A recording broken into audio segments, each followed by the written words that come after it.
With that flash, we can now provision our device. As you can see, a QR code is being displayed. We can scan that with our app from our mobile phone to connect to a controller. See, the thing is, when you first connect, it's done through Bluetooth. Then after it connects, it passes your Wi-Fi credentials to the app in a secure way, or the device in a secure way rather, which allows it to connect. And then from that point forward, it's no longer using Bluetooth.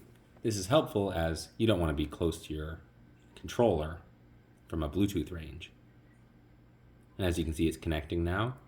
And this is a memory-heavy process, and when the process finishes, it frees up a lot of memory, so it'll stop that flickering it does occasionally during the initial connection process. As you can see there, it's showing that I'm in the Wellington area and showing the time.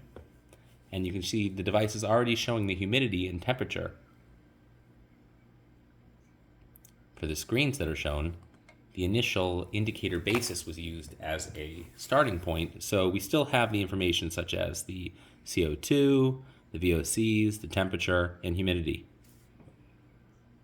In addition to that, there are the settings such as being able to switch your time to a 12-hour clock, which is helpful if you prefer looking at it like this.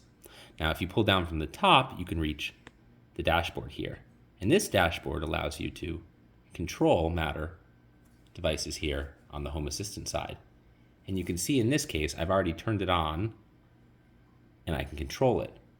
Now, there are sometimes some bugs with the value where it's not always exactly the value returned. As you can see here, I pushed 47 on this end, but in this case, 70 and 70. The right value is being passed, but they're working through some of the remaining bugs from what I've noticed. It's all very brand new on the Home Assistant side. And as you can see, the same behavior works here with the slider. Now, I have this one set up here as a door lock, which is pretty cool. You can see it's currently in the unlocked, or in the lock state, or unlocked rather. And now it's in the lock state, and it's showing unlock there. And I can press it again to unlock it. And then once again, lock it.